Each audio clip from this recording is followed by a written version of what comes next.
Muy buenas tardes a todos en este día sábado, esa voz, y bienvenidos a una nueva transmisión de este espacio dedicado a la historia y de vez en cuando a otros temas. Después de un par de semanas sin videos propiamente de historia, hoy volvemos y volvemos con un tema que nos gusta a todos y el que a todos nos interesa mencionar y hablar, que es la guerra de Vietnam.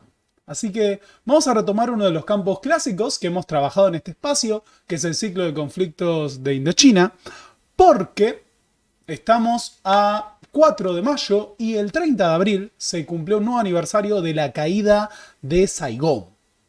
Así que, debido a eso, el día de hoy toca hablar de Vietnam. Vamos a hablar de la guerra de Vietnam en su última etapa, que podríamos decir es la segunda mitad de la intervención estadounidense de alguna manera. Vamos a retomar esto por una serie de cuestiones, pero como veremos esto es una continuación de una serie de videos que ya hemos trabajado en el pasado. Un único anuncio parroquial, que es que el domingo que viene, el domingo 12 de mayo, voy a estar en Ituzaingó presentando Es Más Complejo en Moody's. Pueden conseguir sus entradas ya online, ponen Pablo Borda Ituzaingó y lo van a encontrar, o Pablo Borda Es Más Complejo Ituzaingó y lo van a encontrar. Así que, sin más preámbulos, vamos a lo que nos compete el día de hoy, que es hablar de Vietnam, hablar de la caída de Saigón. En esta imagen hermosa y maravillosa que podemos observar, un tanque, me entró un fallo, T-56, un T-56, si no me equivoco, del ejército vietnamita, izando una bandera del Vietcong, del Frente de Liberación de Vietnam, entra en lo que sería el predio del Palacio de Gobierno de Saigón. Es decir, entra en lo que sería para nosotros desde Argentina la Casa Blanca de Saigón, marcando justamente la arremetida final de las fuerzas comunistas sobre el sur y el derrumbe absoluto del gobierno de la República de Vietnam. Lo cierto es que la guerra de Vietnam fue un conflicto sumamente complejo y largo, prolongado. De hecho, podemos hablar de una larga guerra de Indochina que va de 1945 a 1975. Después de la ofensiva del Tet, se marca para muchos un punto de inflexión que lleva a evidenciar la incapacidad que va a tener Estados Unidos para ganar la guerra de Vietnam. La ofensiva del Tet había sido la apuesta más importante del Vietcong y del Ejército Popular de Vietnam para acabar tanto con las fuerzas estadounidenses como sus aliados del sur.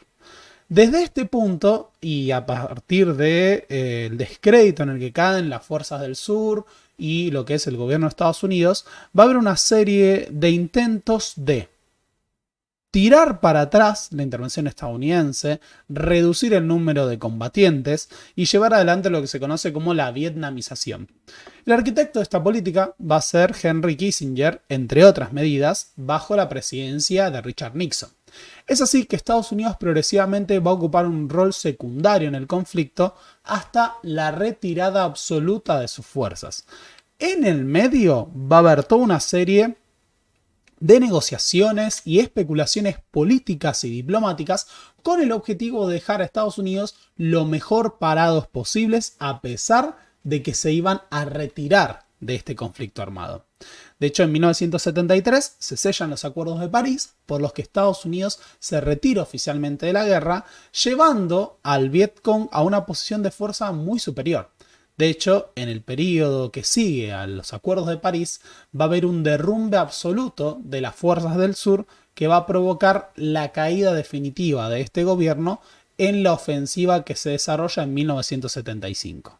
Esa ofensiva llevaría a la caída de Saigón y la reunificación de Vietnam.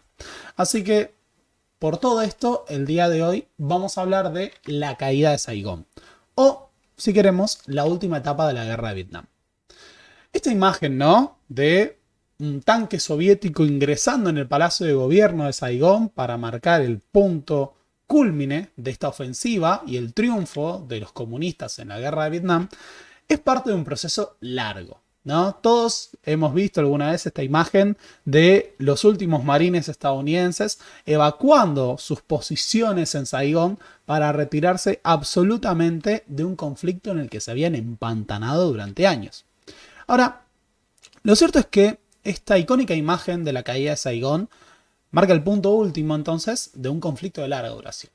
La guerra de Vietnam o la larga guerra de Indochina, podríamos decir que va prácticamente desde 1945 con el inicio de la guerra de Indochina contra Francia hasta 1975. Hay un ciclo de 30 años de revolución y guerra, y en este canal hicimos una vez una historia general de la guerra de Vietnam que cubre desde la colonia hasta la guerra con China. Ahora, eso fue en los inicios, ¿no?, de las primeras transmisiones en vivo. Es una historia general muy larga, bastante completa, pero que se podría completar más. Este año hicimos un video sobre la ofensiva del Tet, hablando sobre todo de la primera etapa de lo que fue la intervención estadounidense en Vietnam hasta el punto culmine, el punto de inflexión que para muchos es la ofensiva del Tet. Lo que vamos a ver el día de hoy es la continuación del video de la ofensiva del Tet. Vamos a ver el proceso que sigue después de 1968 hasta la caída de Saigón, que son básicamente 7 años. Así que es un periodo importante de la guerra de Vietnam, y sin embargo es un periodo mucho menos trabajado. Como vamos a ver, incluso en este canal, cuando hicimos una historia de la guerra de Vietnam, le prestamos mucha menos atención al periodo último, a la última fase, de lo que se le prestó a otras etapas. Pero bueno, retomando, la ofensiva del Tet, llevada adelante en lo que eran los festejos del Año Nuevo de 1968, fue la mayor ofensiva llevada adelante por el Vietcong en un contexto en el cual el presidente de los Estados Unidos, Lyndon B. Johnson, venía asegurando que Estados Unidos estaba ganando la guerra tras 3 años de violentos enfrentamientos. Esta ofensiva fue una derrota militar. En términos tácticos, ¿no?, el Vietcong fue derrotado, tuvo muchas más bajas, pero sin embargo fue una gran victoria política, porque había demostrado que el Vietcong todavía mantenía la capacidad de llevar adelante operaciones a gran escala, de hecho llevó adelante la mayor operación, y porque la brutalidad de la guerra que llegó a todos los hogares estadounidenses a través de la televisión y las noticias, llevó a que gran parte del público dejara de apoyar el involucramiento del país en el conflicto de Indochina. Así que a partir de esto vamos a tener un punto de inflexión, porque a los ojos de la opinión pública estaba claro que Estados Unidos no estaba ganando. Si estábamos ganando, ¿qué sería que estemos perdiendo? Y porque la fuerza moral, o si queremos el argumento moral de somos los buenos, terminó de irse al pasto a partir de la secuencia de un guerrillero siendo ejecutado públicamente en cámara ante todo la televisión estadounidense. Entonces, a partir de esto, y en medio de protestas cada vez más masivas contra la guerra y además en un clima de rechazo, el año de 1968 es el año de las grandes revueltas juveniles, va a ser el año del Mayo francés, entre otras cuestiones, es que la guerra de Vietnam se vuelve sumamente impopular. Era vista como una guerra imperialista, una guerra colonialista, y los excesos y la brutalidad de los bombardeos, las masacres, entre otros elementos, habían llevado a que Estados Unidos de alguna manera pierda el argumento moral. A tal punto llega esto que Lyndon B. Johnson, que a principios de 1968 había dicho que estaban ganando la guerra, va a retirarse de la campaña para obtener la reelección. Así que Johnson abandona ese objetivo y se va a abrir paso para que el próximo presidente, el que va a ganar las elecciones del 68, sea el republicano Richard Nixon. Nixon, que había sido derrotado en su momento por Kennedy, va a traer como su mano derecha a una figura que es Henry Kissinger y que va a ser el gran arquitecto de la política exterior estadounidense durante los años 70. Por las dudas, cuando falleció Henry Kissinger a finales del año pasado, hicimos un video sobre la historia de Henry Kissinger. Y pueden ir y verlo, porque está en este canal, es muy completo, se habla de muchísimos temas. Vamos a hacer una versión resumida porque algunas cuestiones de estas ya las hablamos. Pero lo cierto es que Kissinger va a ser arquitecto de una política que se va a conocer como la vietnamización. Esa vietnamización va a tener el objetivo de reducir el grado de participación de Estados Unidos en la guerra y asegurar los medios para que el ejército de la República de la República de Vietnam del Sur, sea capaz de ganar por sí mismo. Y además, una retirada progresiva de una guerra que era sumamente impopular. Ahora, el gran juego de Kissinger es, por un lado, retirar a Estados Unidos de la guerra con el menor costo posible. Pero no solo el costo en términos militares, sino con los menores costos políticos posibles. Porque se habían involucrado tanto y empantanado tanto en este conflicto, habían utilizado tantos hombres, habían tenido tantas bajas y habían provocado tantas muertes, que no podían irse con las manos vacías. Tenían que irse con honor de Vietnam. Y este era el gran problema. Al mismo tiempo, Kissinger juega una larga partida de ajedrez en el orden geopolítico global para fortalecer la posición de Estados Unidos frente a la Unión Soviética y frente a China. Este es el gran juego de Kissinger. Dicho sea de paso, Nixon, en su momento, era considerado el representante de lo que se conocía como la mayoría silenciosa.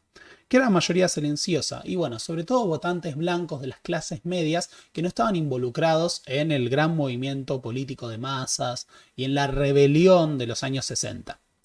Nixon era sumamente impopular entre los sectores que se oponían a la guerra de Vietnam, los sectores más progresistas, el movimiento hippie, el movimiento antibelicista, la contracultura, pero también entre los afroamericanos.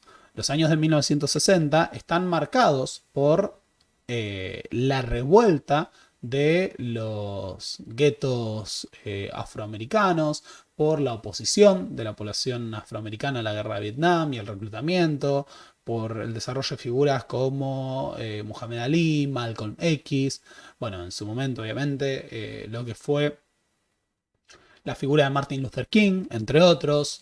Vamos a tener el ascenso de los Panteras Negras. Así que había muchos motivos para que haya grandes divisiones en la política y en la sociedad estadounidense. Ahora, esas divisiones que estaban ocurriendo en la política doméstica de Estados Unidos no quedaban fuera de lo que era la situación de Vietnam. Al contrario, para 1969, el ejército estadounidense en Vietnam está totalmente atravesado por una gran crisis moral y por las mismas divisiones políticas y raciales que estaban afectando a la sociedad estadounidense. Hay diversos problemas que llevan a que la oficialidad que se pone a cargo del ejército considere que esta fuerza no estaba en condiciones de seguir en esta guerra. Hay que decir que durante la era Nixon, Westmoreland, que había sido el comandante en jefe de las fuerzas en Vietnam durante la era de Lyndon B. Johnson, va a ser reemplazado por Abrams. ¿Quién es Creighton Abrams? ¿Vieron que están los famosos tanques Abrams? Bueno, los tanques Abrams tienen ese nombre por Creighton Abrams, que era un comandante de tanques durante la Segunda Guerra Mundial. Abrams cree que va a ganar la guerra de Vietnam a fuerza bruta. Para él había que golpear a los vietnamitas todo lo que se pueda y, entre comillas, dejar de atarle las manos a las fuerzas estadounidenses para provocar el mayor número de bajas posibles. De hecho, va a haber un altísimo grado de brutalidad a partir de que Abrams se pone a la cabeza de las fuerzas estadounidenses. No era un tipo muy inventivo ni imaginativo y por comparación Westmoreland va a ser un caballero al lado de las cosas que hacía. De hecho, los propios oficiales lo consideraban sumamente bruto. Para colmo, Abrams se pone a cargo de un ejército que está totalmente atravesado por las divisiones raciales. Hay que decir que la población afroamericana estaba sobre representada entre los combatientes que habían sido conscriptos para ir a Vietnam. De hecho, esto tiene que ver tanto con el racismo como con la propia desigualdad social. Había muchos más pobres en Vietnam que tenían que hacer el servicio militar obligatorio que personas con plata o con títulos universitarios que lo podían evadir. Como por ejemplo Donald Trump, que evadió el servicio militar para ir a Vietnam. Pero además de eso, en el frente de batalla, los soldados afroamericanos sufrían muchos más castigos, sanciones y eran utilizados como carne de cañón.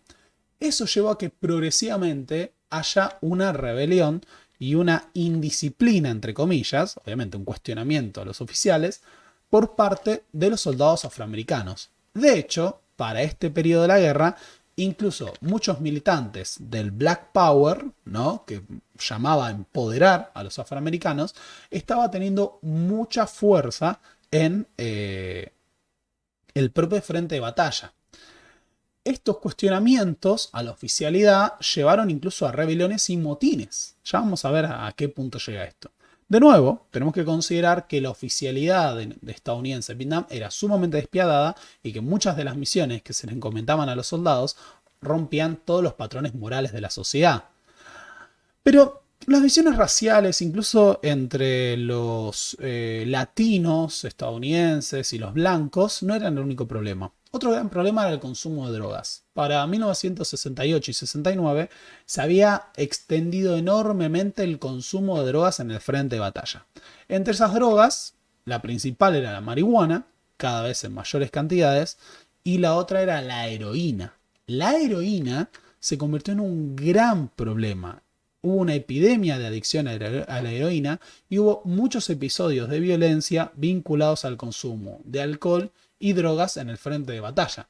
Imagínense lo que era tener a miles de soldados llevados a condiciones de un campo de batalla con un clima extremo, desmoralizados, sin que su causa sea necesariamente la de los buenos, y además con un consumo de drogas cada vez mayor.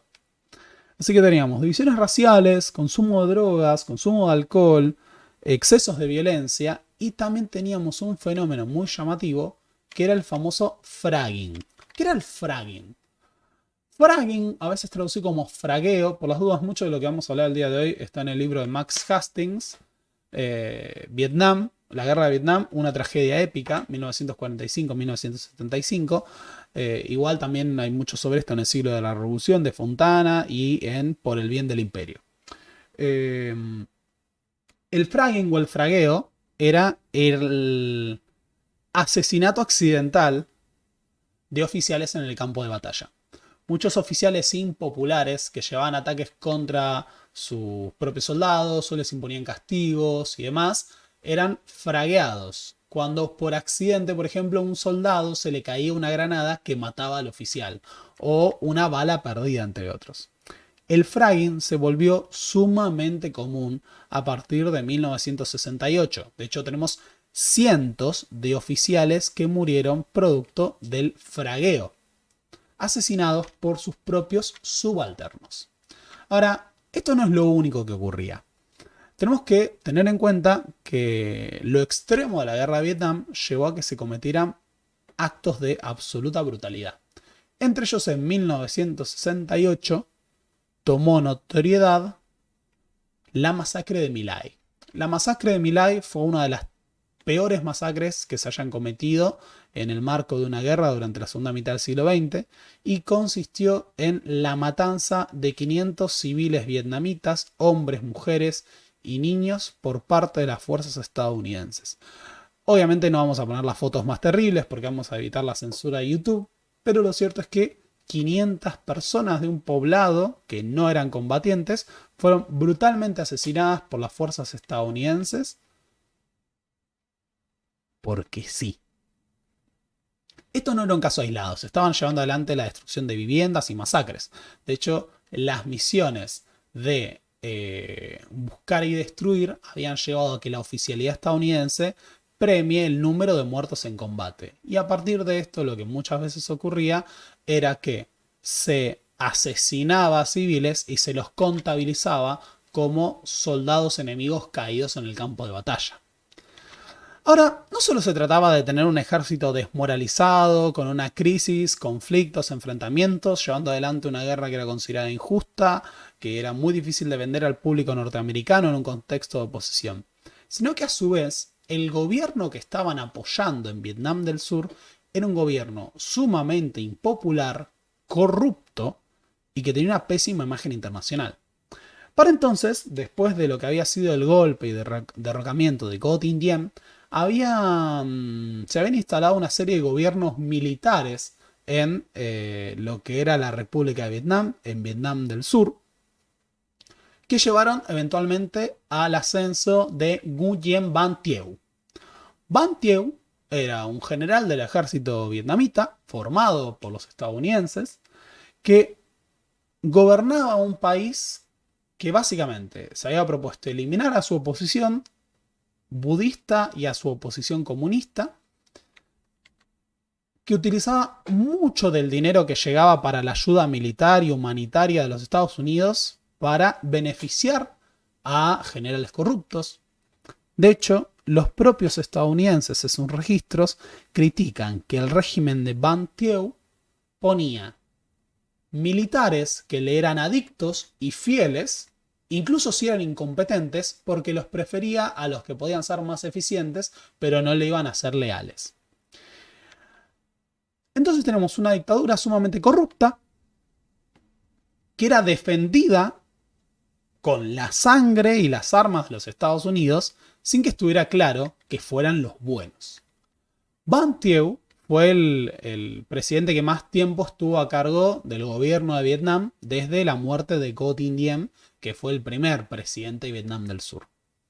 Ahora, nosotros teníamos a un Estados Unidos tratando de alejarse progresivamente de Vietnam, mientras hay un presidente sumamente impopular. Ahora, ¿qué imagen tenía Ban Thieu de su posición? Bueno, Ban Thieu consideraba que Estados Unidos le era sumamente leal y que nunca los iban a abandonar. Hasta el último momento va a mantener una política basada en el apoyo estadounidense, incluso cuando le suelten las manos. A los ojos del gobierno de Vietnam del Norte, a los ojos de los comunistas del Vietcong, Ban Thieu era simple y llanamente una marioneta a los Estados Unidos. Y gran parte de su comportamiento, la confianza en la lealtad estadounidense, o por ejemplo el hecho de que no se lo consulte a la hora de tomar decisiones, sino que solamente se le pide acatamiento, va a llevar a que muchos consideren que sí, efectivamente actuaba como una marioneta. Una marioneta sumamente impopular. Mientras esto ocurría, tenemos que tener en cuenta que en 1968 Ho Chi Minh estaba muy grande. Ho Chi Minh, el legendario héroe de la causa comunista en Indochina, que había enfrentado a los japoneses, que había derrotado a los franceses y que había iniciado, ¿no?, toda esta serie de campañas por la unificación de Vietnam, ya tenía 79 años en 1969 y a pesar de que era un líder sumamente popular, estaba ocupando progresivamente un lugar más secundario. Tenemos que tener en cuenta que, a diferencia de muchas imágenes caricaturescas que tenemos de los regímenes comunistas, había muchas pujas internas en los partidos, dentro del Politburó, teníamos diversas figuras y estructuras de poder. También incluso el propio ejército era un elemento que importaba en ese juego de influencias y poderes. Entonces, a pesar de que Ho Chi Minh era extremadamente popular, se había convertido más en una figura simbólica cuando muere a principios de 1969. Ahora, Ho Chi Minh muerto, con 79 años, es embalsamado, se le va a rendir culto. Acá podemos ver a Fidel Castro yendo a prestar homenaje al funeral de Ho Chi Minh. Y el que va a quedar a cargo es su segundo en lo que era la dirigencia del Partido Comunista y que ya venía ocupando un rol central antes de esto, que es Le Duan. Le Duan va a ser el secretario general del Partido Comunista durante los próximos años y va a tener el propósito de asegurar la unificación de Vietnam a cualquier costo. En este sentido, Le Duan, tanto como Ho Chi Minh, era un hombre que no se cuestionaba ni los costos ni la importancia de la causa. En este punto incluso podríamos decir que era un poco más frío y burocrático que Ho Chi Minh. Pero cierto es que Le Duan, que también había formado parte del Viet Minh y demás, será una de las figuras claves del proceso que sigue. Tenemos que recordar que en muchos de los países con regímenes marxistas-leninistas, el secretario general del partido muchas veces es incluso más importante que el presidente del Estado o que el primer ministro. Durante este periodo, el presidente, y quien va a ser el presidente también durante la unificación, era Ton Duc Tan, que es también uno de los líderes más cercanos a Ho Chi Minh y que va a ser también presidente de un Vietnam unificado. El primer ministro es Pham Van Dong, que es popular por una secuencia que para mí representa mucho de lo que era el espíritu de lucha del pueblo vietnamita. En una entrevista con el periodista Salisbury,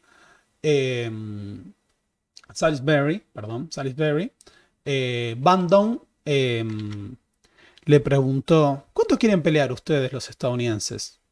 ¿10 años? ¿20 años? Nosotros vamos a darles el gusto, representando la voluntad de lucha hasta el final que tenía el pueblo vietnamita en esta causa. Ahora, todavía en esta época, una figura de peso era el general Bong Gun Yap. Bong Gun Yap fue el arquitecto de la proeza militar de Dien Bien Phu, que tal vez sea el tema de la semana que viene, dado que se cumplen 50 años, así que va a haber mucho Vietnam, lo siento. Para esta altura de circunstancias, era una figura que estaba mayor. Pensemos que era un veterano de la guerra contra los japoneses, de la guerra contra los franceses. Era mayor, pero sin embargo tenía un fuerte peso moral y simbólico. Ahora, durante la ofensiva del Tet y durante muchos de estos años, Giap había ocupado un lugar más secundario, una figura más simbólica para el ejército popular vietnamita. Pero en el periodo que siga va a volver a tener un peso importante. La otra figura que nos interesa es Juan Van Tay, que era el comandante en jefe de las fuerzas del Viet Cong. Fue el principal líder de la ofensiva del Tet, como vimos durante la clase anterior en la que trabajamos esto, y se encargaba de comandar justamente a las guerrillas comunistas que operaban en el sur. Lo cierto es que Kissinger quiere apostar a la vietnamización. La guerra es sumamente impopular y había que aumentar el peso de las fuerzas vietnamitas en la guerra y disminuir el de las norteamericanas. El gran problema era que tenían que lograr apartarse progresivamente de la guerra sin pagar un alto coste político. Vietnam ya había destinado demasiadas armas, demasiados hombres, como para retirarse en medio de una derrota.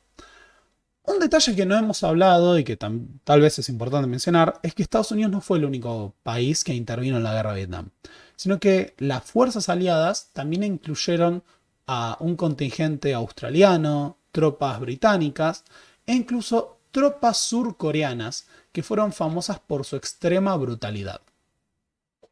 Pero bien, lo cierto es que para Kissinger la guerra de Vietnam es parte de un juego mayor. Un juego mayor en el que se disputa la lucha por la hegemonía mundial con la Unión Soviética. De hecho, Kissinger tiene sus ojos puestos también en poder reducir el gasto militar y poder llevar alguna suerte de política de desarme con Leonid Brezhnev, que es el principal líder soviético de esta época. Pero si quiere debilitar la Unión Soviética también tiene que atacar por otro frente. Dentro del gran juego de Kissinger también ocupa un lugar importante la República Popular de China, como vamos a ver. Ahora, Vietnam es en este caso un elemento secundario, que sin embargo ocupa un lugar central por la impopularidad de la guerra. El gran problema que tiene Kissinger es que tiene que ocupar una posición importante en Vietnam de cara a negociar con China y con la URSS. El encargado de las negociaciones en representando a Vietnam va a ser Le Duc Tho. Le Duc Tho, un comunista fervoroso, fue el que va a mantener las negociaciones en París con los Estados Unidos. Ahora, lo interesante de las negociaciones por la guerra de Vietnam es que se daban entre Vietnam del Norte y Vietnam del Norte y Estados Unidos. Es decir, en la mesa de negociación no estaba Vietnam del Sur, lo cual simple y llanamente convalidaba la hipótesis de las fuerzas del norte de que Van Thieu era simple y llanamente una marioneta. Ni siquiera negociaban con Van Thieu. La negociación era con Estados Unidos y después que Van Thieu se pliegue o no.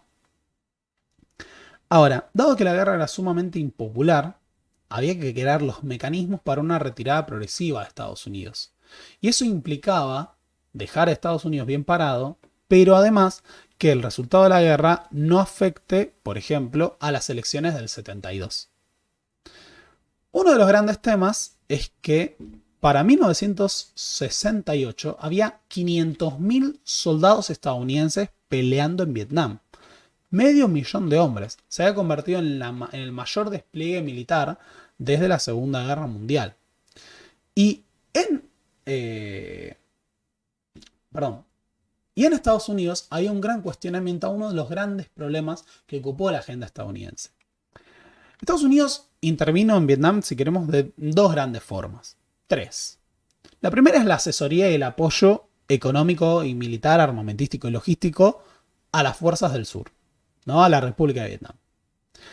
La segunda fue la política de bombardeos. Bombardeos que se llevan adelante sobre territorio de Vietnam del Sur, ocupado por el Vietcong o por el ejército de Vietnam del Norte, y sobre Vietnam del Norte.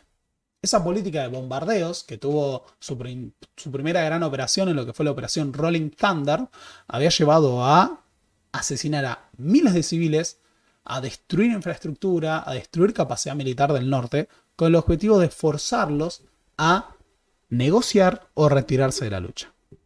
Estados Unidos prácticamente bombardeó Vietnam hasta el genocidio. Ahora, uno de los grandes problemas que existía en la opinión pública estadounidense es que haber llevado una y otra vez a pilotos estadounidenses a bombardear Vietnam también ha llevado a que muchos aviones sean derribados y muchos pilotos capturados. Así que Vietnam del Norte tenía numerosos prisioneros estadounidenses, cientos de ellos. Y uno de los pedidos por la paz se hacía en gran parte para pedir la liberación de los prisioneros de guerra estadounidenses en manos de los comunistas.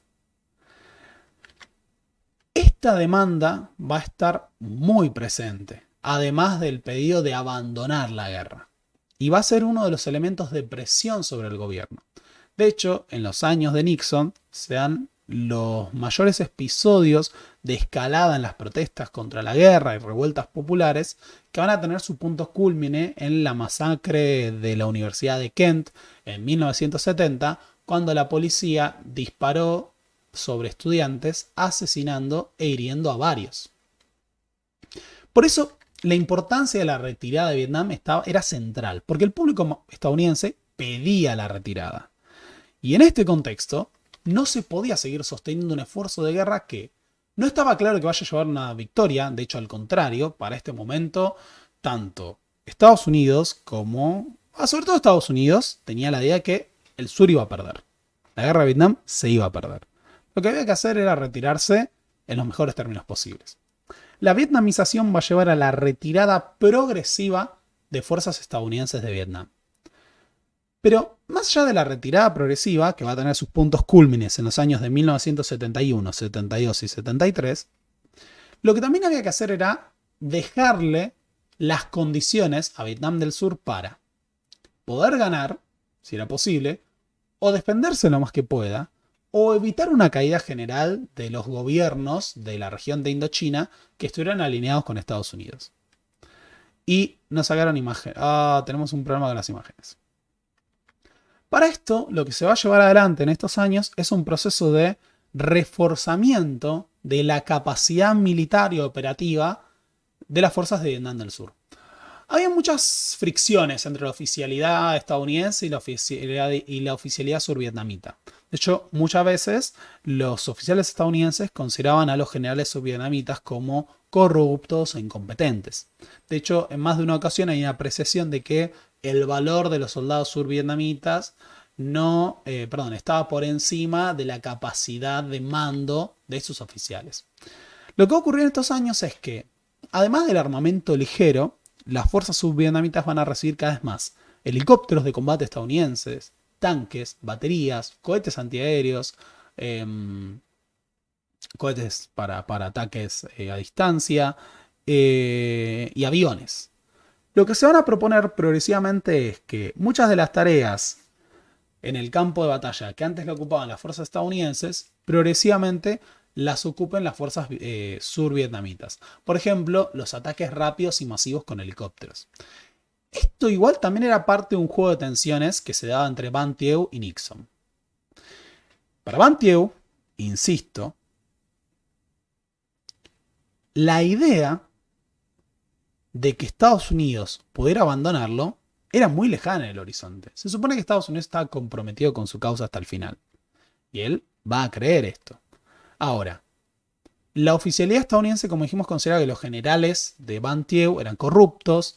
De hecho, había muchas críticas. Cuando Ban Thieu gana las elecciones, muchos plantean que fue un proceso sumamente fraudulento y que era muy difícil defender una figura de estas características. Pero lo cierto es que cada vez llegan más recursos materiales y militares para sostener al ejército de la República de Vietnam. Ahora, uno de los grandes temas es que incluso la oficialidad estadounidense consideraba que las fuerzas del norte estaban mucho más motivadas, eran mucho más hábiles para operar en el campo de batalla, mucho más eficientes. En cambio, en el sur era como si siempre hubiera dificultades. Ahora, para 1970, uno de los grandes desafíos era incapacitar a las bases operacionales del ejército de Vietnam del Norte y el Vietcong en la frontera con Camboya. Nosotros que Camboya era gobernada en este momento por el general Lon Nol, que estaba alineado con Estados Unidos. Hay una serie de presiones con la figura de Sihanouk. Pueden ver el video sobre Camboya y los Gemeres Rojos. Ahora hablamos de eso. Pero a lo largo de lo que se conoce como la ruta Ho Chi Minh, que era una serie de senderos y caminos que iban desde Vietnam del Sur, pasando por estos territorios selváticos, por Laos y Camboya, el ejército de Vietnam del Norte podía enviar suministros, armas, equipos y combatientes para operar en el sur. Uno de los proyectos de Nixon entonces va a ser lanzar en 1970 una invasión sobre Camboya. ¿Cuál es el problema? Que Camboya no estaba en guerra con Estados Unidos. O sea, sin declaración de guerra, tropas estadounidenses van a ingresar a Camboya para destruir las bases y la infraestructura de las fuerzas comunistas. Es así que en un episodio que fue condenado a nivel internacional como una flagrante violación al derecho internacional, Nixon envía fuerzas estadounidenses y fuerzas survietnamitas a operar en Camboya para atacar al Vietcong. Así se da una serie de incursiones a lo largo del año de 1970 que van a tener el objetivo de destruir esa capacidad operativa, se bombardean las rutas, los caminos, se llevan adelante ataques con napalm, hay un saldo terrible de muertos civiles camboyanos. En medio de este ataque a gran escala por las fuerzas de la República de Vietnam y los Estados Unidos, muchos de los contingentes del Vietcong van a retroceder hacia el norte para reposicionarse en torno a la frontera con Laos y otras posiciones estratégicas dentro del territorio vietnamita. La ofensiva de Camboya fue una victoria táctica, hay que decirlo. Lograron provocar daños importantes a las fuerzas del Vietcong, pero no fue una victoria importante. Y tuvo un altísimo coste político. De hecho, fue en el marco de las protestas contra la operación en Camboya que se produce la masacre de Kent en Estados Unidos. Así que, simple y llanamente se cagaron el derecho internacional, provocaron destrucción, muerte y asesinatos de civiles sin obtener un triunfo importante. Ahora, no solo se produjo la invasión de Camboya en este periodo, sino que además se llevó adelante en los años siguientes una operación de bombardeos sin declaración de guerra sobre territorio camboyano y territorio laosiano. En los años siguientes, de 1971 y 1972, la Fuerza Aérea de los Estados Unidos bombardeó una y otra vez a países a los que no le había declarado la guerra. Este bombardeo de racimo y la destrucción que provocó sería una de las causas del resentimiento y la desesperación que llevaría al crecimiento de un movimiento que hemos trabajado ya acá, que es el movimiento de los Gemeres Rojos, liderados por Pol Pot. Historia para otro día.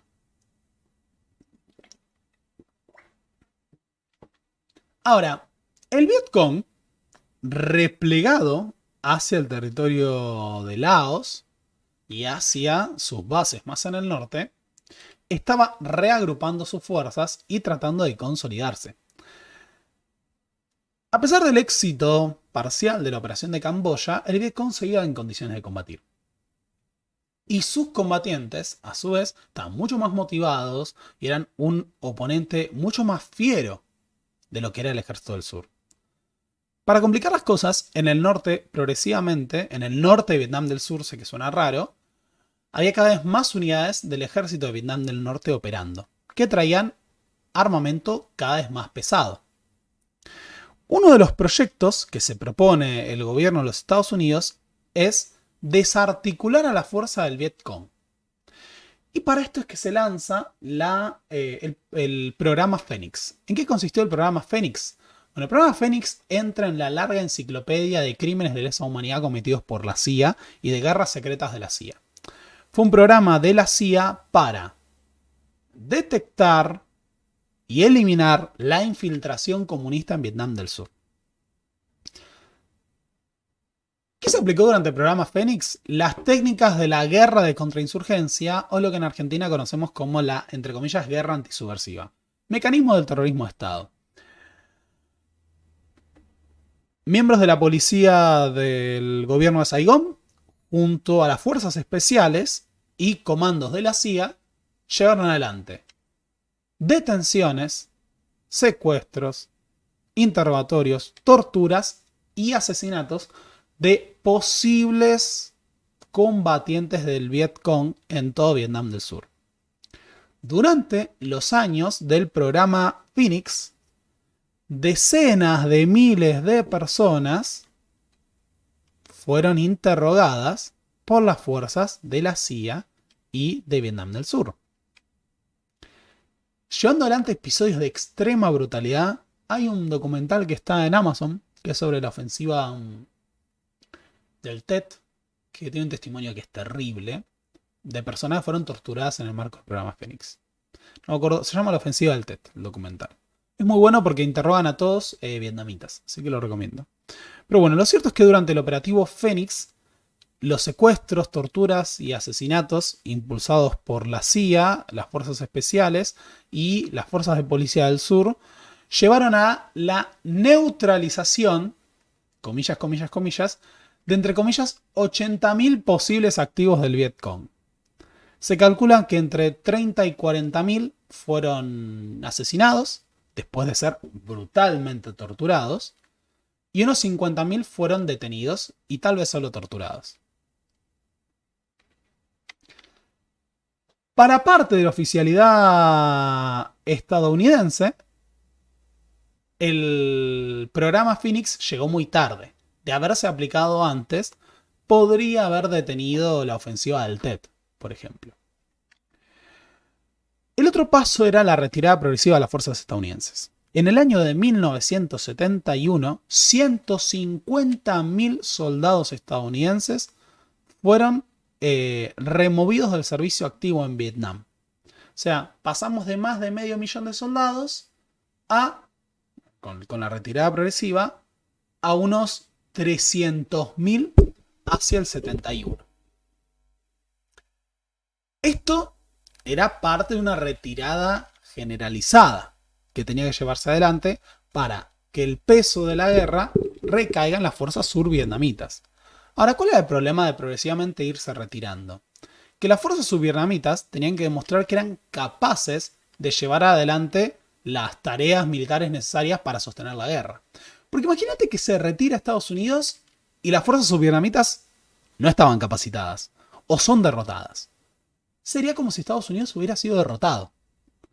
Así que en 1971 se propone una operación militar con el objetivo de comprobar el éxito de la vietnamización. Si estamos dejando cada vez más el peso de la lucha real en los survietnamitas, tenemos que certificar que ellos no solo pueden luchar, pueden ganar. Es en este marco que se va a llevar adelante una operación militar muy importante, que era la operación Lom Son. Lom Son, sí. En 1971, para comprobar que la vietnamización era un éxito, se decide atacar lo que se conoce como los santuarios del Vietcong en la frontera de Camboya y en la frontera de Laos. La idea era demostrar que las fuerzas de Ban Thieu podían derrotar por su propia cuenta a las tropas norvietnamitas. En el marco de una retirada progresiva, lo que harían las fuerzas estadounidenses sería acompañar el esfuerzo militar de las tropas de Vietnam del Sur. Ahora, para resistir esta ofensiva, las tropas de Vietnam del Norte se prepararon y atrincheraron y fortificaron sus posiciones en la frontera de Laos, en la frontera del norte de Camboya y otras regiones, con el objetivo de resistir lo que sería un poderoso embate aéreo dirigido por las tropas del sur. Esto sería un despliegue a gran escala. Decenas de miles de combatientes participarían de la operación Lam Son de febrero de 1971, que tendría, como dijimos, su epicentro acá, en la frontera de Laos, Vietnam del Norte, Vietnam del Sur y Camboya.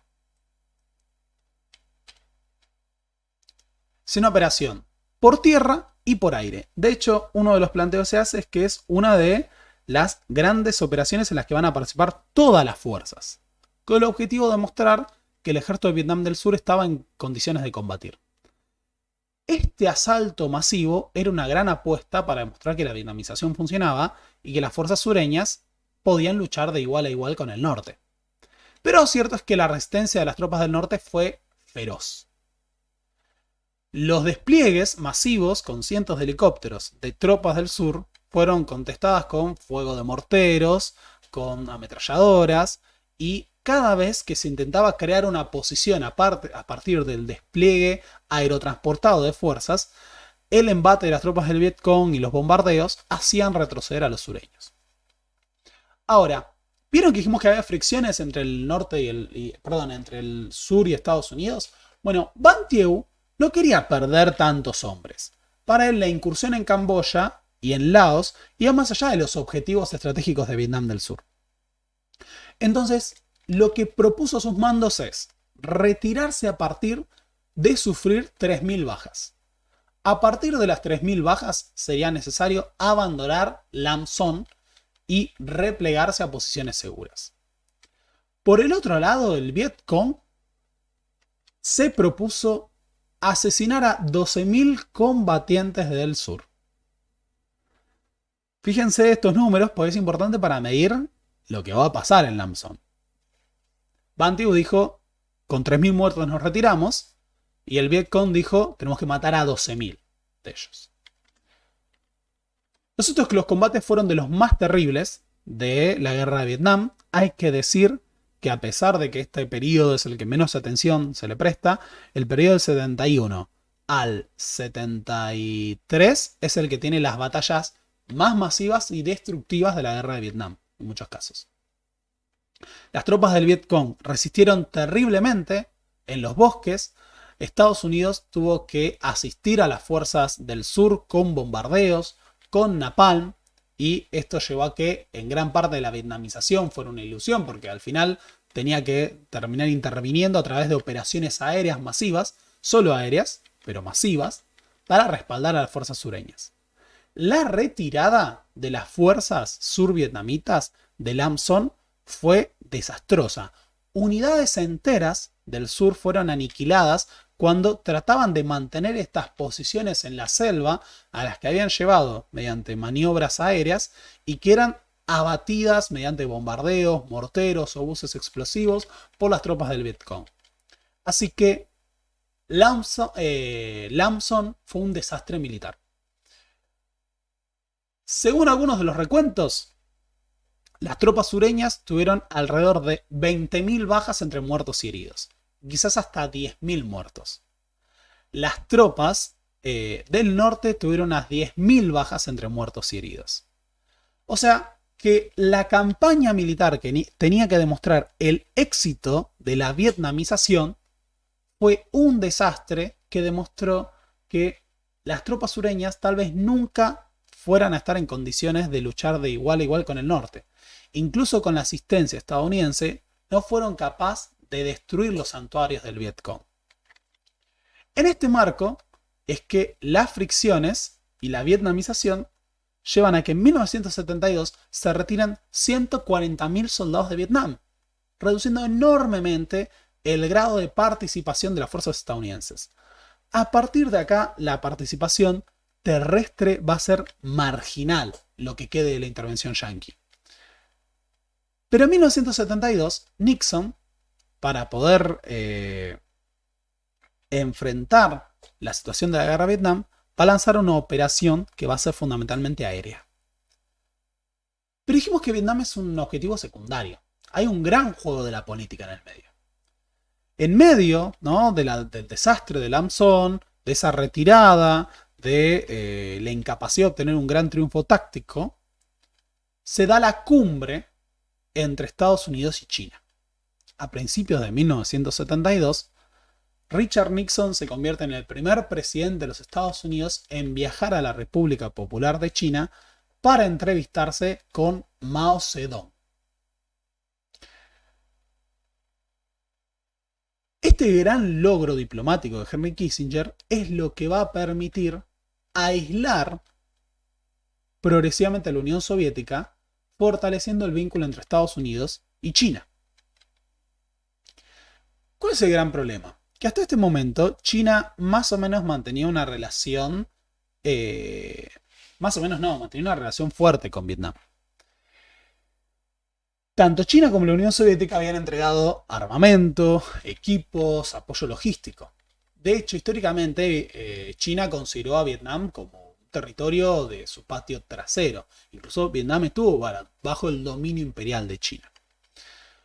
Lo que ocurre es que el acercamiento entre Estados Unidos y China lleva a un enfriamiento de las relaciones entre Vietnam y China.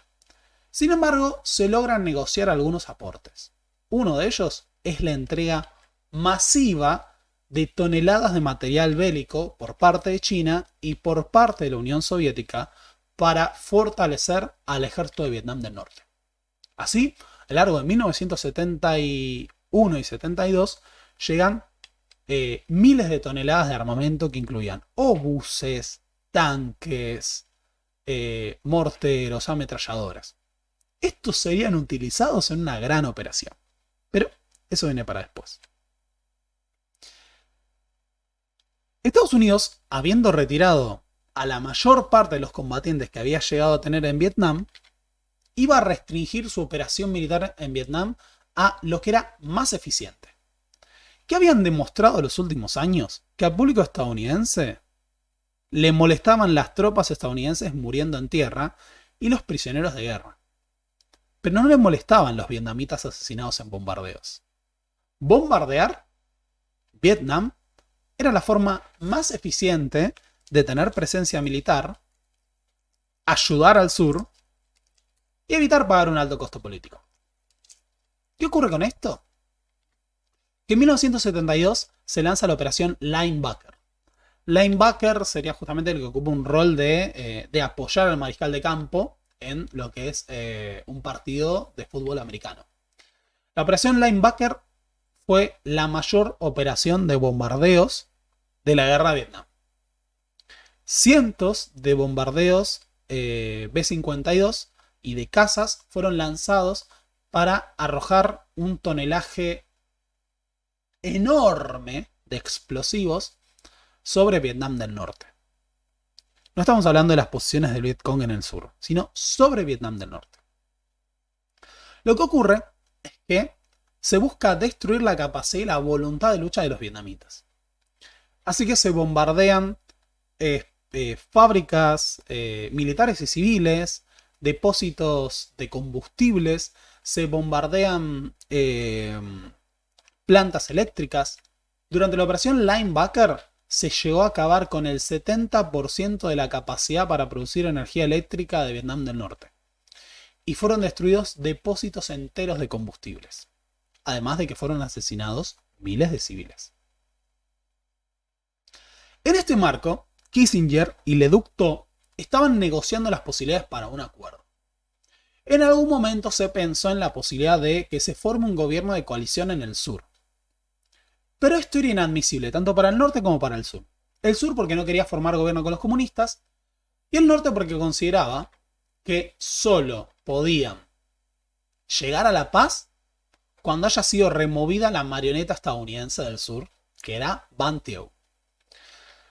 Ahora, uno de los puntos en los que estaba logrando un acuerdo es que tanto Kissinger como el norte querían un alto al fuego y mantener las ganancias territoriales, ¿no? Que el norte pueda quedarse territorios sobre los que había avanzado en los últimos años. El gran punto es que el norte con Le Duan a la cabeza es imbatible, quiere lograr su objetivo último, que es la victoria total. Y ofrece estos términos de aceptar las ganancias territoriales y tal vez un alto al fuego, mientras que en el sur, perdón, me estoy adelantando. Me falta una imagen, porque venía Ban Thieu, un segundo. Bueno, después volvemos. Sí, me faltó una imagen. Ya vamos a retomar después. Mientras se está negociando esto, Le Duan quiere demostrar que el norte tiene mucha capacidad para combatir. Y que si va a haber negociaciones, va a ser sobre una enorme acumulación de territorios ya en control del norte. Es así que en 1972, utilizando todo el arsenal que los soviéticos y los chinos estuvieron entregando y toda la capacidad de reagrupamiento que hubo en los últimos años, en el último año, se va a lanzar la ofensiva de la primavera o la ofensiva de Pascua, que va a ser conocida por la mayor batalla de la guerra de Vietnam, para muchos, que es la batalla de Quang Tri. La ofensiva de primavera o la ofensiva de 1972 se da sobre dos grandes espacios. El norte, en donde se va a atacar la región de Quang Tri, acá, que tendrá una participación mayoritaria de las divisiones del ejército de Vietnam del Norte, y el delta del Mekong en el sur. El Mekong es un río importante, que es este río, y es por donde se llevan adelante muchas de las operaciones del Vietcong. La particularidad de la ofensiva de la primavera en 1972 es que ya no forma parte de un concepto de guerra de guerrillas, sino que esto tendría mucho más la cara de una guerra regular. Participación masiva de artillería, de carros blindados, de tanques del norte, enfrentándose de igual a igual con el ejército de la República de Vietnam, apoyado por Estados Unidos. Ya no estaban combatiendo en los términos de guerra de guerrillas. Era una guerra regular, con una ofensiva a gran escala que tendría cientos de miles de combatientes para atacar a las fuerzas del sur. Esta ofensiva masiva que va a llevar a la batalla de Quang Tri tuvo la particularidad de, en un primer momento, desbordar la capacidad operativa de las fuerzas del sur, que también tenían todo el material bélico que le estaba entregando el proceso de la vietnamización. Ese proceso de la vietnamización, acá me dicen, en el 75 fue la ofensiva de primavera. Sí, es verdad, pero también fue en primavera esta. Ahí viene la confusión. También fue esta fue en la primavera del 72. La ofensiva del 72. Ambas fueron en primavera, de hecho. La del 72 y la del 75. La del 72 fue concebida como la ofensiva del Tet, como con el objetivo de obtener un triunfo mayor, un triunfo resonante contra las fuerzas sureñas. El gran problema que enfrentaron los mandos comunistas en la ofensiva del 72 es que, ahora que estaban combatiendo en los términos de una guerra regular, tenían que enfrentar muchas más bajas producto de los bombardeos sobre fuerzas de gran tamaño llevados adelante por Estados Unidos. Durante la ofensiva de Quang Tri, la Fuerza Aérea Estadounidense bombardeó y castigó a las fuerzas norvietnamitas. era mucho más fácil provocarles bajas a fuerzas de cientos de miles de combatientes que se desplazaban con blindados y con tanques o en posiciones físicas, en posiciones fijas, que enfrentar a guerrilleros.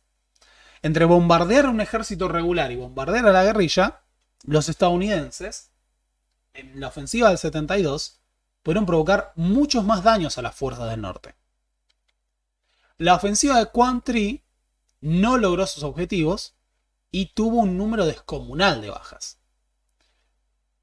Pero una vez más demostraba que las fuerzas del sur no podían ganar por su propia cuenta y que necesitaban a las tropas estadounidenses.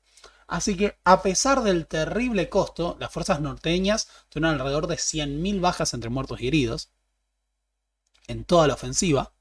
A pesar del costo terrible y de la pérdida de carros blindados y muchísimo material bélico, la ofensiva de Quang Tri seguía demostrando que el sur no estaba capacitado para ganar.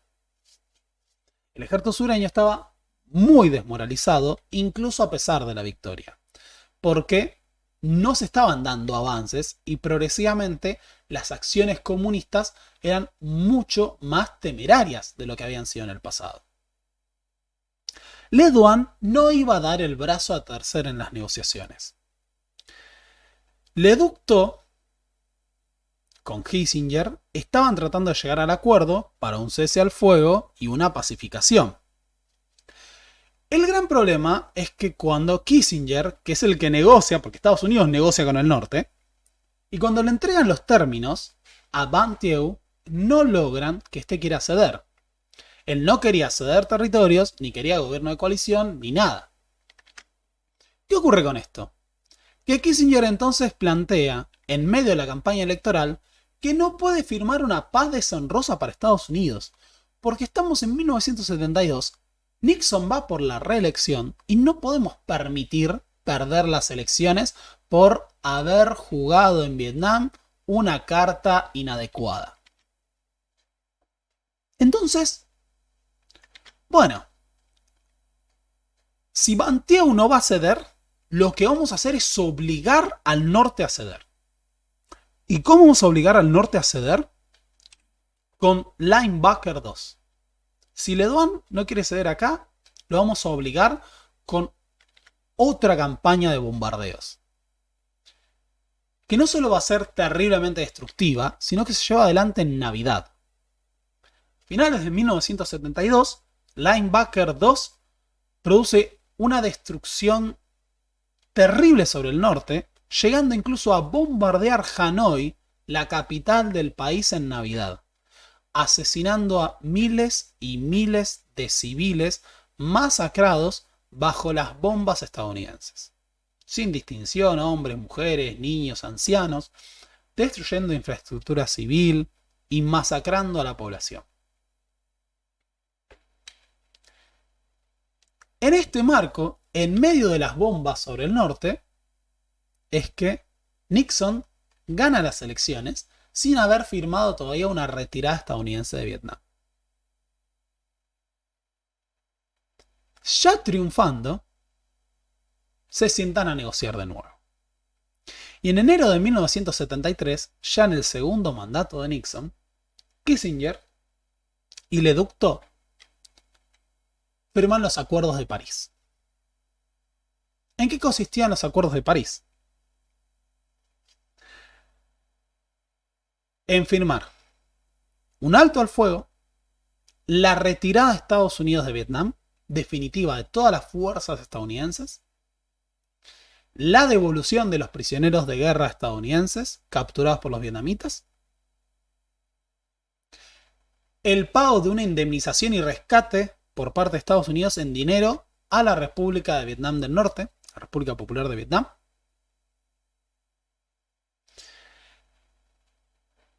y la consolidación de los territorios ocupados por el Vietcong y por Vietnam del Norte.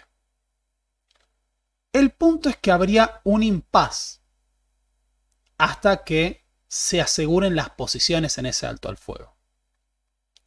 Eso es lo que va a llevar a lo que se conoció como la Guerra de las Banderas. ¿En qué consistió en la Guerra de las Banderas? En una serie de operaciones por todo Vietnam para ocupar pueblos izando la bandera del Vietcong o de la República de Vietnam o de Vietnam del Norte, con el objetivo de que quedaran en manos del propio bando cuando se planteara el alto al fuego.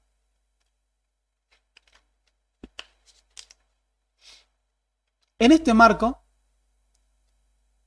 las posiciones de Vietnam del Norte en 1973 eran bastante mayores, sobre todo en el norte de Vietnam del Sur y en el delta del Mekong.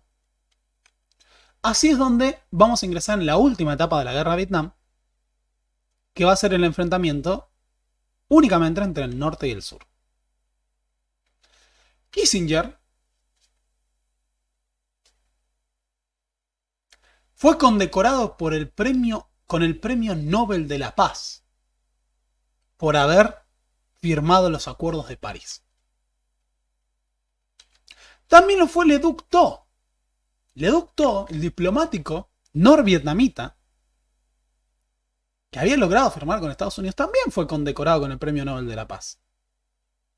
Pero ¿saben qué pasó? Le Duc Tho consideraba que la destrucción de la guerra era demasiado. No podía aceptar este premio.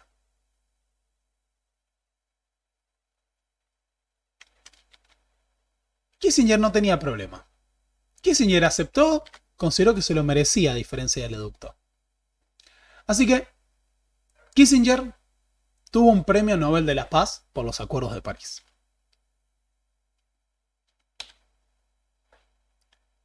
Así, en marzo de 1973, las últimas tropas estadounidenses abandonaron Vietnam. Decenas de miles de soldados yanquis abandonaron en aviones y se subieron a los portaaviones y a los buques estadounidenses para partir de regreso a Estados Unidos. La sensación de muchos de ellos era que estaban dejando a las tropas sureñas a su suerte y que abandonando Vietnam estaban entregando la victoria a los comunistas, que no había chances de que el sur resista. Pero hubo muchísimos festejos, sobre todo de los prisioneros de guerra estadounidenses. Y acá una demostración de altura de los comunistas. En uno de los episodios que menciona Hastings, algunos de los prisioneros estaban siendo liberados, ¿no? Estaban siendo entregados por el norte. Y dos de los guardias que los tenían que cuidar habían perdido a familiares, incluso uno había perdido a su hija durante los bombardeos de Navidad sobre Hanoi. Lo que plantea Hastings es: cualquier estadounidense en esas condiciones hubiera masacrado a los prisioneros como los propios estadounidenses habían hecho en My Lai. Pero este soldado vietnamita que tenía delante suyo a pilotos que habían bombardeado su país de la misma forma que se había bombardeado y había asesinado a su hija, le planteó que no eran responsables de ello y le entregó unos cigarrillos y lo dejó irse. Con esto había un alto al fuego y se había firmado la paz. Los prisioneros de guerra estadounidenses serían liberados. Pero sobre todo para el Vietcong, esto suponía una mejora enorme. Para muchos sureños incluso hubo un alivio de saber que ya el destino de esto estaba definido, que la guerra no iba a durar para siempre, porque claramente ahora los norteños iban a ganar. Pero sobre todo para el Vietcong, esto fue una mejora absoluta. ¿Qué ocurrió cuando las fuerzas estadounidenses se retiraron y la Fuerza Aérea Estadounidense dejó de operar? Los caminos y las rutas que manejaba el Vietcong pasaron a ser mucho más seguras. Ahora se podían mover libremente. Por primera vez en años de campaña, las tropas comandadas por Hanoi empezaron a recibir mayores cantidades de alimentos, tabaco, incluso a recibir orquestas, músicos, a tener fiestas, a tener posibilidades de recibir material para entretenerse o tener mayores descansos. Lo que supuso una mejora enorme a la moral, porque el nivel de vida, de alimentación y las posibilidades de sobrevivir de las tropas que peleaban para Vietnam del Norte habían mejorado enormemente. No solo porque no tengan que combatir cara a cara con los estadounidenses, sino porque no eran bombardeados. La capacidad aérea estadounidense les había provocado estragos terribles. Todo lo que era la ruta Ho Chi Minh era bombardeada constantemente y todos aquellos que tenían que trasladar suministros, alimentos y demás eran posibles de ser asesinados. Así que a partir de esto hubo una mejora enorme en la alimentación, en las condiciones de vida, y esto refuerza además la capacidad también operativa. Con toda la destrucción que había suponido Linebacker, los comunistas todavía tenían montones de depósitos de armas, que ahora podían suministrar libremente a sus fuerzas en el campo de batalla del sur. No como antes, que cada desplazamiento de equipos podía ser interceptado, bombardeado y destruido por los aviones estadounidenses. Ahora, ¿qué onda Ban Thieu? Los yanquis me abandonaron. Bueno, se supone que no. En los acuerdos de París se planteaba que Estados Unidos actuaría si el norte se lanzaba a destruir el sur o capturar el sur. Y a pesar de que las tropas estadounidenses abandonaron Vietnam, había montones de portaaviones en la región. Así que Ban Thieu confiaba hasta último momento en que Estados Unidos no lo iba a dejar caer. Porque claro, habían firmado la paz. Y la paz marcaba que el norte no iba a avanzar más. Y que si avanzaba, Estados Unidos se comprometía a actuar. Pero en Estados Unidos también pasaron cosas. El escándalo de Watergate llevó a la renuncia de Richard Nixon por espionaje ilegal dentro de su propio territorio. El gobierno de Gerald Ford estaba mucho menos dispuesto a involucrarse de nuevo en Vietnam. Y ocurrió, si queremos, la contracara de haber estado totalmente hundidos hasta la cintura en Vietnam. Así como Estados Unidos se metió tanto en el conflicto que después no podía salir, una vez que salió, una vez que las tropas estadounidenses abandonaron Vietnam, la opinión mayoritaria de la población y el Congreso planteaban que no iban a volver.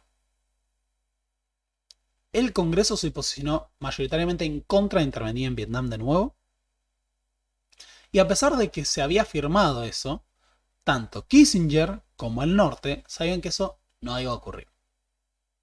Que la retirada estadounidense era definitiva. Así que Ban Thieu no tendría en Gerald Ford al aliado incondicional que él creía. Si Ban Thieu creía hasta el final que los estadounidenses lo iban a salvar, lo cierto es que los estadounidenses ya le habían soltado la mano de manera definitiva y él no lo sabía. Con todo, el ejército de Vietnam del Sur tenía una cantidad de equipo militar descomunal.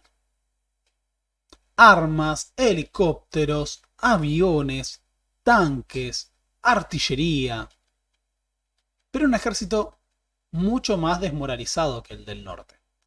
El del norte ahora tenía todas las de ganar. Así que, luego del alto al fuego, comenzaron las operaciones nuevamente. Y el norte empezó a ocupar progresivamente cada vez más territorios de Vietnam del Sur. En la región del norte y en la región del Mekong. Ahora era muy fácil. No solo no había bombardeos estadounidenses, sino que muchas de las tropas del ejército de la República de Vietnam desertaban. En este marco, incluso Ban Thieu decidió abandonar las posiciones en torno a Quang Tri. consideraba que ya no había condiciones ni material bélico ni hombres suficientes para defender todo Vietnam del Sur, y que era necesario que muchas de esas fuerzas se replieguen a defender la capital. Lo que ocurrió sería fácilmente esperable. A lo largo de 1973 y 1974, el norte de Vietnam del Sur fue progresivamente ocupado por las fuerzas comunistas. La ruta Ho Chi Minh, las regiones en torno a el Mekong, también. La presencia del Vietcong aumentó. Y en este marco, en 1974, nuevamente se pone a la cabeza de las operaciones militares el legendario general Vo Nguyen Yen Ya. A pesar de las rispideces que había tenido con miembros del Politburó, colocarlo al frente de las operaciones era considerado una forma de motivar e impulsar la moral de los combatientes comunistas. Su propia figura, el vencedor de Dien Bien Phu, inspiraba a todos sus soldados. ¿Qué se propuso Giap? Bueno, en 1974, fíjense qué interesante esto.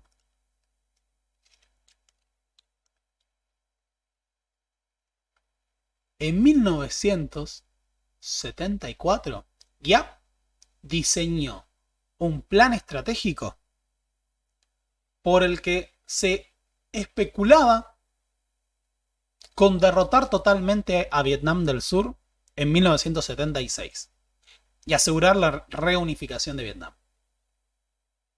1976. Es así que se prepararon operaciones militares a gran escala con todo el material bélico que se había acumulado. El ejército de Vietnam del Sur podía estar muy equipado, pero estaba desmoralizado hasta el hartazgo. Y las tropas del norte ahora podían hacer utilización de todo el arsenal que disponían. Tanques, artillería, carros blindados. Un detalle de color. Lo que no usaron las tropas del norte hasta último momento, en número significativo, fue su fuerza aérea. Tenían una fuerza aérea muy menor porque había sido totalmente destruida por las acciones estadounidenses.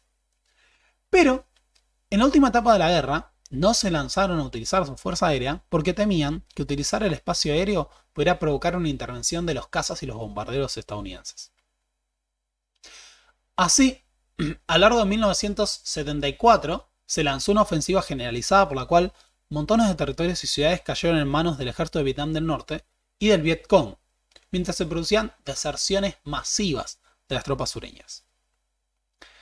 El caos se amontonaba porque no solo se daba la retirada de las fuerzas sureñas cada vez más al círculo que rodeaba a Saigón, sino que también se daba un fenómeno que eran los miles de refugiados que abandonaban las ciudades que eran tomadas por los comunistas.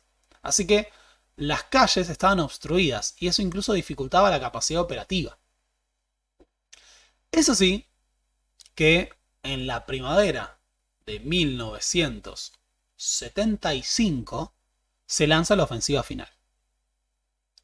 En esa ofensiva final se va a avanzar hacia la toma de la totalidad del país. El ejército de Vietnam del Norte, motivado, bien entrenado, bien equipado y fogoneado en el campo de batalla, podía aplastar fácilmente a las divisiones del sur. Y si bien se habla de cierto revisionismo histórico de lo valientes que fueron y defendieron algunas tropas sureñas sus posiciones, lo cierto es que fueron pésimamente dirigidas y no estuvieron en condiciones. Van Thieu, en una posición de pasividad absoluta, vio cómo el conjunto del país caía en manos de los comunistas. Pero hasta último momento consideraba que, dado que los portaaviones estadounidenses estaban tan cerca, y había bases estadounidenses en Guam y demás, los Estados Unidos no iban a dejar que caiga. ¿Cómo iban a dejar que caiga? Si lo habían sostenido hasta ese momento. En las academias militares de Saigón,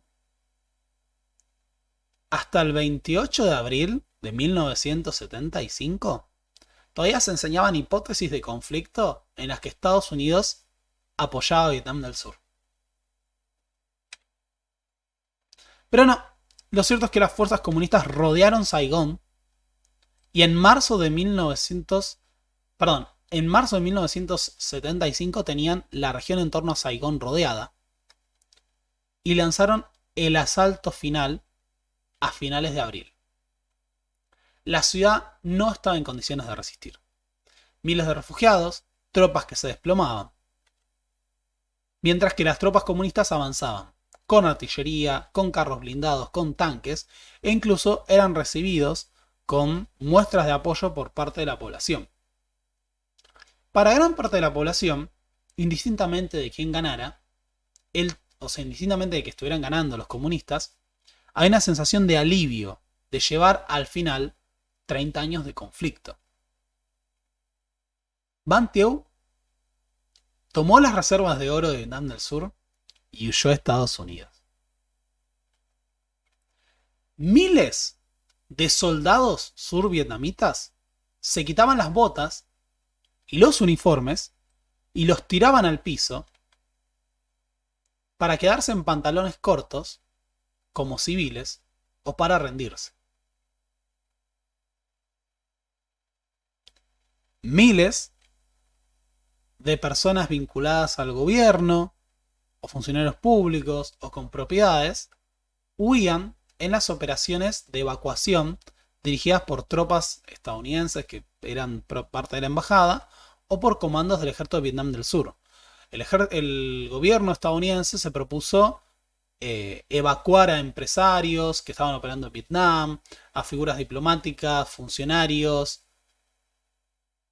Así, el cuerpo de marines de la embajada de Estados Unidos estuvo hasta el final evacuando gente, evacuando periodistas y a sus personas. El 29 de abril se concretó la evacuación final de la embajada de Estados Unidos. Y el último helicóptero fue rodeado de muchas de las personas que intentaban huir en ese último vehículo estadounidense que abandonaba Vietnam. La imagen de un T-56 entrando en el Palacio de Gobierno de Saigón, llevando la bandera del Vietcong, era la demostración última de la caída de ese régimen y de la victoria de los comunistas en la guerra de Vietnam. Miles de soldados comunistas desfilaban por las calles de Saigón, recibidos por la población civil. Soldados de a pie deambulaban, ocupaban el Palacio de Gobierno y se disponían a festejar. Años y años de guerra llegaban a su fin con el resonante triunfo de la causa de los comunistas en Vietnam.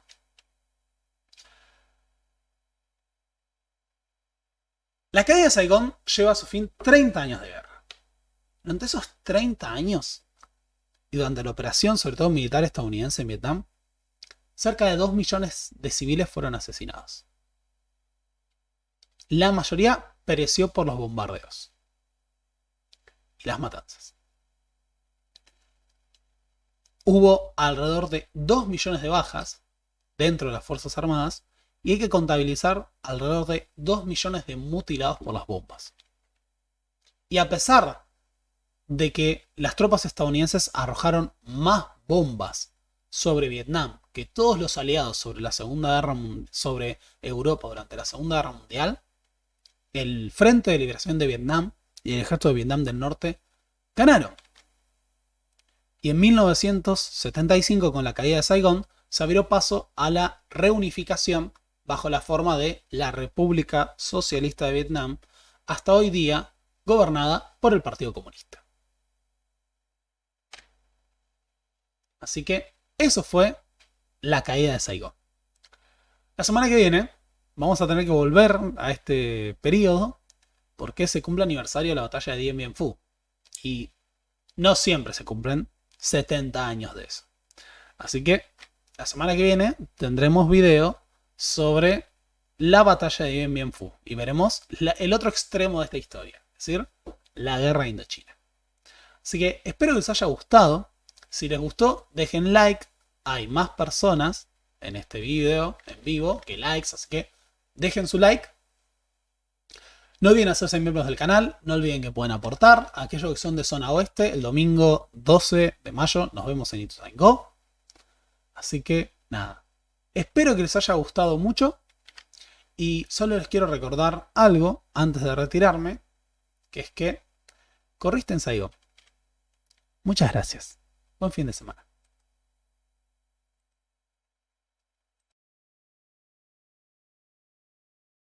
Ah, casi me olvido. Dejen su comentario en este video antes de irse. Por favor. Dejen su comentario. O sea, cuando cierre, vuelven a entrar. Me pongo acá. Cuando este video termina, entran, ponen su comentario. Pueden poner lo que quieran. Tal vez corriste en Saigón. Otras opciones. Así que nada. Hasta la próxima.